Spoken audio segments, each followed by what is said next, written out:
You see, the thing about Jeopardy is, it is nonpartisan. But that's not the same thing as being, like, apolitical, right?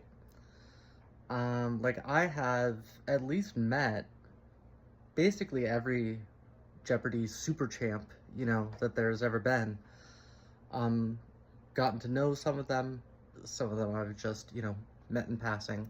And I don't speak for any of them.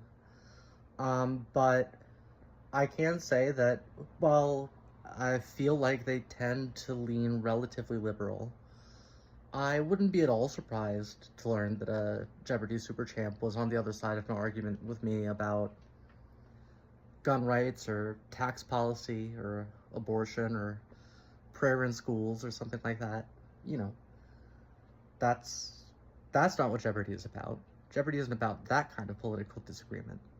But what I do know is that nobody can possibly be a Jeopardy super champ unless they believe that facts are facts.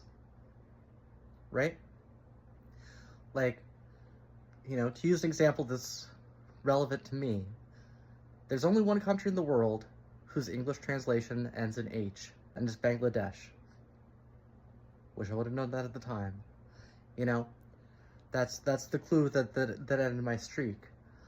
And what's happening now is the equivalent of somebody writing in Cuba with an H at the end and saying, well, I've always spelled it that way.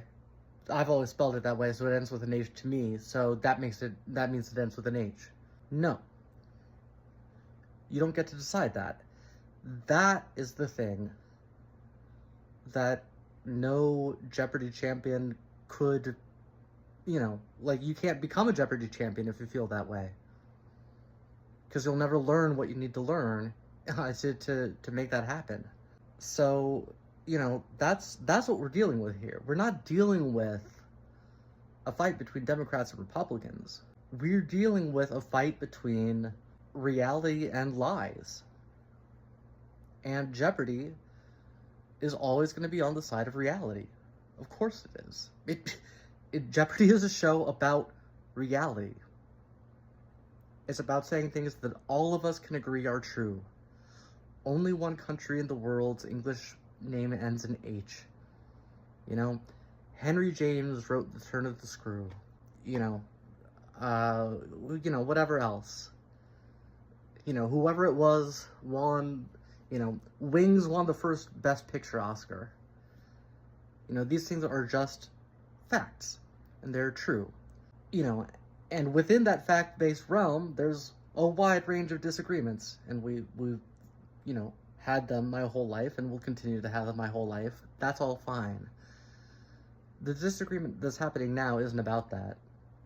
It's just about whether we get to have facts at all, whether we get to have opinions at all, or whether we have to be told by others what to believe and not trusted with the evidence of our own eyes. And that's something that neither I, nor I'm sure Ken Jennings, nor I'm sure Alex Trebek, were he still alive, nor I'm sure any other Jeopardy super champion or contestant, anyone who's ever tried out for Jeopardy, nobody could be on board with that.